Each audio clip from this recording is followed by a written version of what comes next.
La santé n'a pas de prix, la santé n'a pas de prix, c'est pour cela nous vous recommandons l'eau potable Achille Aqua. Déjà à Kinshasa, tous les 24 communes, Achille Aqua, l'eau potable est là. Les abonnés de la chaîne YouTube Xile Botelwa, nous vous recommandons l'eau potable Maya Peto, Maya Kimia, Maya Bangelou. Senga Achille Aqua, partout où vous êtes, le numéro est là. Écrivez-nous, appelez-nous, contactez-nous, nous sommes là. Et la livraison à domicile, ça s'est fait avec beaucoup de sécurité. Achille Aqua, Maya Kimia, Yapeto.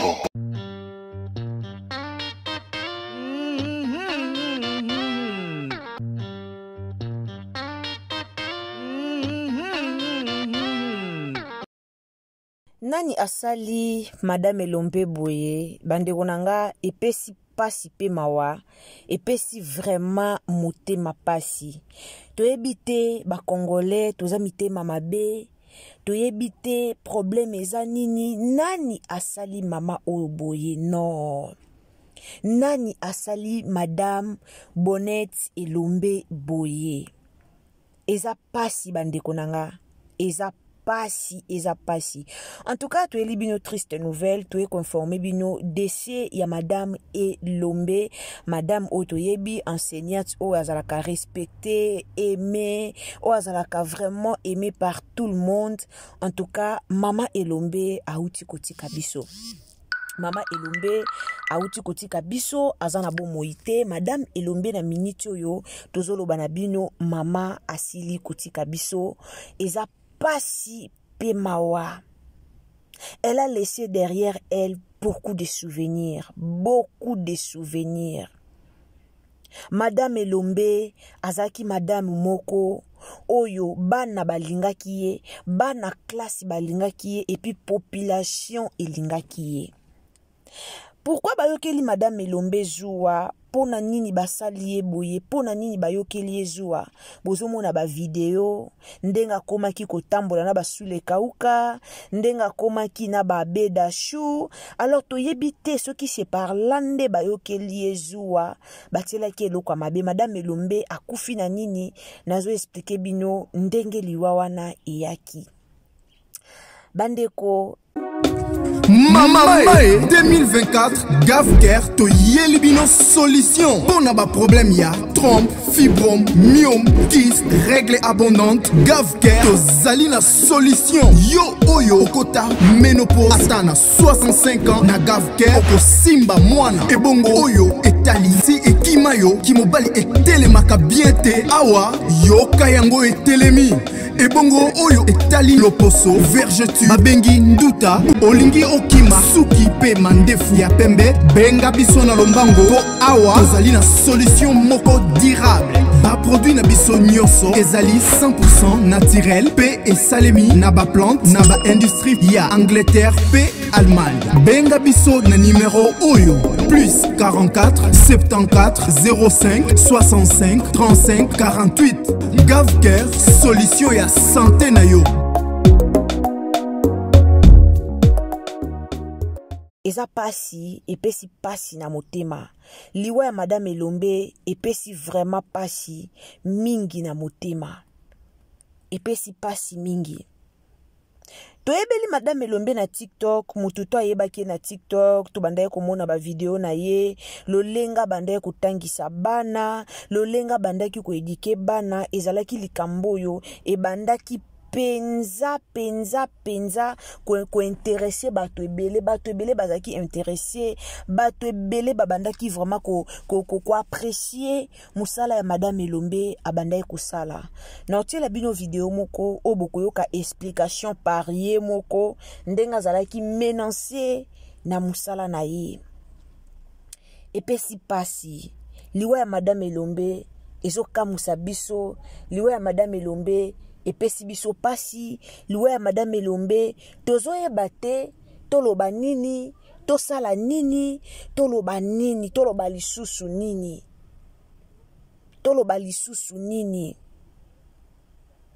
elelisi bato ebele Ba parents ebele ba sepelaka à travers madame Elombe, ba parents ebele ba kotisa bana bango na école wapi o madame Elombe azalaki kotangisa. École wana ekomaka penza na faillite moko ya makasi, mais à travers madame Elombe ba parents ebele ba kotisa bana bango na école wana pona éducation. Oyo mama Elombe abanda kopesa bana. Sous le kauka yaki kosala réhabilitation, voilà. Sous le kauka yaki kosala réhabilitation na école ya l'État. Nyonso wana sala ki yango kaka grâce à madame Elombe. Nyonso wana asala ki yango grâce ya madame Elombe. Madame Elombe akufi batu bayokele motema mabe. Batiela ke luka mabe na biloko. Madame Elombe lié akufi. Babomiye na musala to babomiye wapi. Ninyo zuwa ekoti jalousie ekoti par rapport ya ndenga bande kosala musala na ye. Jalousie ekoti par rapport ya ndenge madame Elombe komaki aimé par tout le monde. Jalousie ekoti wapi. Madame Elombe akufi na 28 ans d'âge. Bobette Elombe qui a mfuni akufi na 28 ans d'âge. Mwana mukie. Ayaki olakisa ki motema na ye, ayaki olakisa ndenga za, alingaki musala, ayaki na méthode na ye moko boye, ya ko enseigner, ya olinga musala na ye, azalaki exemple. Pona bato ebele. Abandaki kopesa enseignement na ye na ambiance. Ambiance pédagogique na ye nde zalaki remarquable par tout le monde. Madame Elombe atiki biso lelo lundi le 20 octobre akufi atiki biso. Toki pasi na motema. Bato botela batu ba poison. Bato bobomaka batu. Bato bobomaka batu franchement. Bokanisaka te bino nde botikala ebende na muse na moyi. Bokanisaka te bino nde botikala ebende na se na moyi. Bande konoti la bino video ya Mama Elombe. Soko monike o muninga zo sala musala na ye bien. Olingo kopie muninga nenga zo sala musala na ye. Kopie muninga nenga zo sala musala na ye. Eno boma muninga. Franchement, toza mitema mabe na Congo. Jalousie o bayokeli mama o eza pa kome kokuta na bato minene. Jalousie bayokeli mama oyo eza pa kome kokuta na bato minene. Akutani na basule kauka, akutani na ba mama Denise, akutani na ba beda chou. Combien ya malonga o mwa so abandaki kozwa. O boye ko boma ye po bokanisa ki lokola azwa ka ba million. Peut-être bokanise lokola Mama Elombe azwaka ba million, bafuta kaye ba million, peut-être yangonde bokanisa ki. Koboma mutu na âge à 28 ans d'âge. Koboma mutu na âge à 28 ans, mutu azana plein d'avenir liboso na ye. Ana venir a makasi liboso na ye. Botie bana classe na ye wapi. Botie bana classe na ye wapi. La maîtresse la plus stylée du monde. Maîtresse wa sekisi batu ebele batu memi batu libanda mboka ezala batu bazana pays étranger mututu bande kolinga madame Elombe. Mais beaucoup maka suite ya maladie yango tolo bate na réseaux sociaux, mais il faut tolo ba vérité Mama Elombe batiela ke lokwa mabe. Il faut tolo ba vérité. Il faut tout la vérité. Madame Elombe a koufi po ba bomiye ko boma. Madame Elombe a koufi po ba bomiye. Ba vérité ça tellement ebele bande konanga. Toye la bino live. Tose la bino live. Pona ko expliquer bino ba vérité. Oye ebele na liwa ya Madame Elombe. En tout cas la famille nanti ke la bino. Tolanda Madame Elombe, tolanda ye moko et aux amala muming tolanda dès son vivant, tolanda makambo abanda ki déjà koloba. Bablo muso ezaka don. Madame Elombe zaki na don o mama na yenda tiki la kaye. Kotangisa wana pa na ye eza don. eza don oyo euti epai ya mama na ye nayoki pasi naleli kotala video ya Mama Elombe naleli nayoki pasi makasi mais lelo te lobi te ekoyebanaka nani o asali yango boma na o mutu lelo obomi mutu lelo obomi mutu lobi me yeba ke eloko moko te tikalaka ya kobombama yo obomi mutu lelo me yeba lobi pe ezali lobi pe ozala tour na yo lobi pe ozala tour na yo Madame Elombe aza te Madame Elombe ne plus bobomi Madame Elombe nga na uti kobenga numéro ya Madame Elombe siko kaka nakotiela bino capture na uti kobenga numéro ya Madame Elombe e sonné mais muto yamba te non e a pasi pema na kimia Bobette Elombe nzamba yamba molimo na yo ça fait mal au cœur mais nzamba yamba molimo na yo na kimia nyonso bandeko nanga naotikela bino tolanda Madame Elombe tolanda ye moko tanga zaki vivant makamia zaki koloba e uzambala mingi. Merci beaucoup. J'espère que ngana bien tokabwani awa tukutani à la prochaine occasion. Soki nzambe azongite Madame Elombe kufi na ba après-midi awa ikamusi batu liwe ningisi internet liwe ya Madame Elombe ningisi internet influenceuse et enseignante Elombe. Que son âme repose en paix. Tolanda. Mon nom c'est Bonnette Elombe Kinsile. Je suis enseignante à EPC Tiolo Sud. J'enseigne en 2e B, 9 ans déjà. Ma mère fut une enseignante. Elle, de son tour, elle a hérité de son père. C'est d'abord dans le sang. Une fois j'étais à Lubumbashi, je fais la pédagogie. HP, humanité pédagogique. Alors tellement que j'étais chez ma grande sœur, la manière dont je restais avec les enfants, j'aimais les enfants et tout, elle m'a dit tu dois faire la pédagogie. Alors j'ai eu mon diplôme. En 6e, je suis partie faire les stages au carré français à Lubumbashi. Alors on m'a retenue, mère stagiaire. Il n'y avait pas possibilité pour moi d'aller enseigner et aller encore à l'école. J'avais refusé. Alors quand j'ai eu le diplôme, je me suis dit pourquoi pas enseigner? Quand je partais, tellement que l'école n'était pas loin de la maison, quand je passais, les élèves me voyaient. Madame, venez, madame. Vous avez laissé pourquoi, madame? Alors, je me suis dit, bon, je peux aller. Je suis partie. On m'a retenue comme enseignante. Et là, j'ai fait une année. Et quand je suis revenue à Kinshasa, je suis venue directement là où je suis, à EPC Tiolo Sud. Ça fait déjà 9 ans que je suis ici. Ça a commencé comme ça, l'amour en fait.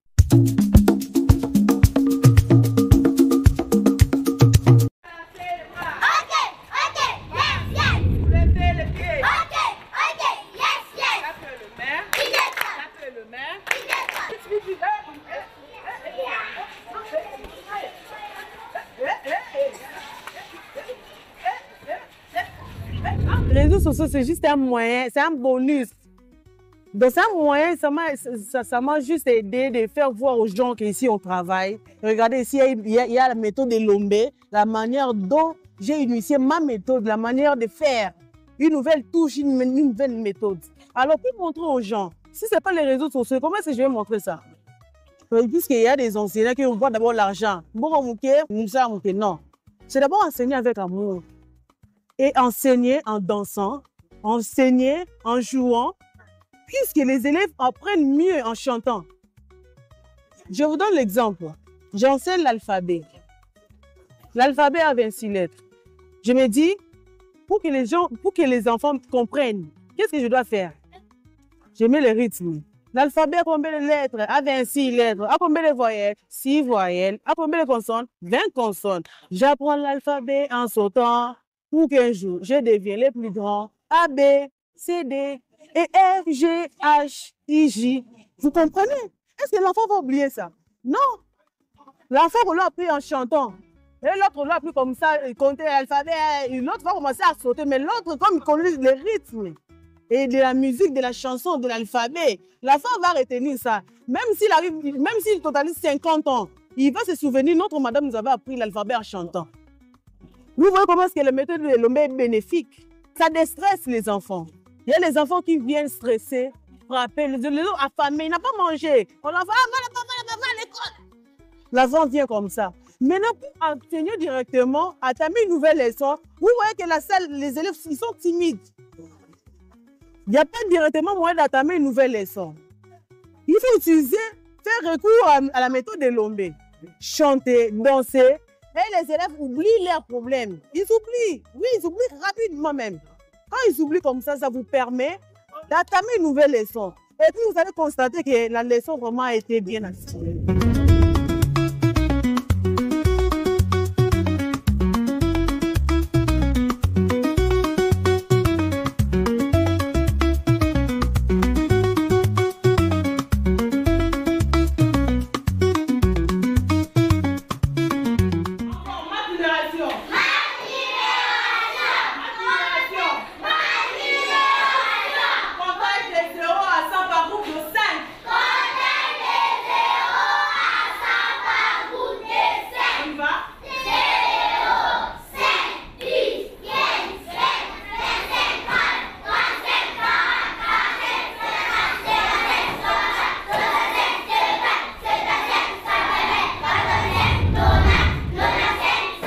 Observer en fait les enfants. C'est pas l'observation. N'est-ce pas, j'ai fait la pédagogie, on a la psychologie. La psychologie étudie les comportements des gens. Donc quand vous étudiez la personne comme ça, vous allez bien connaître la personne. Vous allez étudier la personne pour bien connaître la personne. Enfin, j'ai étudié mes enfants. Quand j'ai étudié chaque promotion, les autres passent, les autres viennent. Je prends même un mois, même 2 semaines à 1 mois, mais à 2 mois d'observer seulement. J'observe, je sais, celle-ci réagit comme ça. Celui-là réagit comme ça. Et c'est comme ça. Il faut d'abord étudier.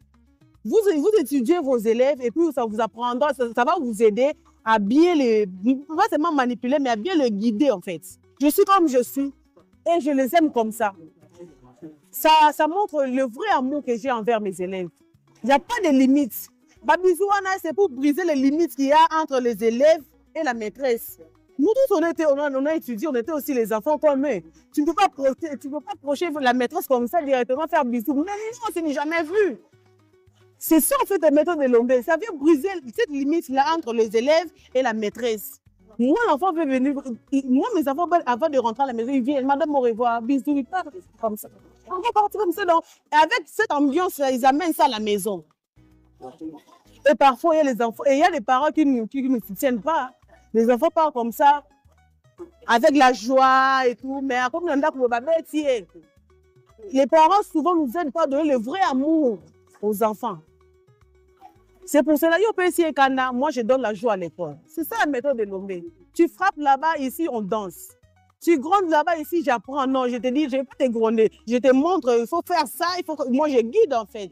C'est ça la méthode de Lombe. C'est bénéfique.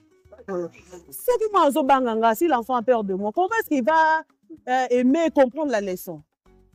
Nous tous, on a étudié, non? Quand il y a les profs de maths qui vont venir, la prof, tellement que tu n'aimes pas les professeurs, tu ne vas pas comprendre la leçon. Tu ne comprends pas la leçon parce que tu n'aimes pas les professeurs. Tu dois commencer à aimer le maître. Vous comprenez? Ils comprennent parce que les élèves, même d'abord, je fais ce que je vous comprenez? Et puis c'est comme ça.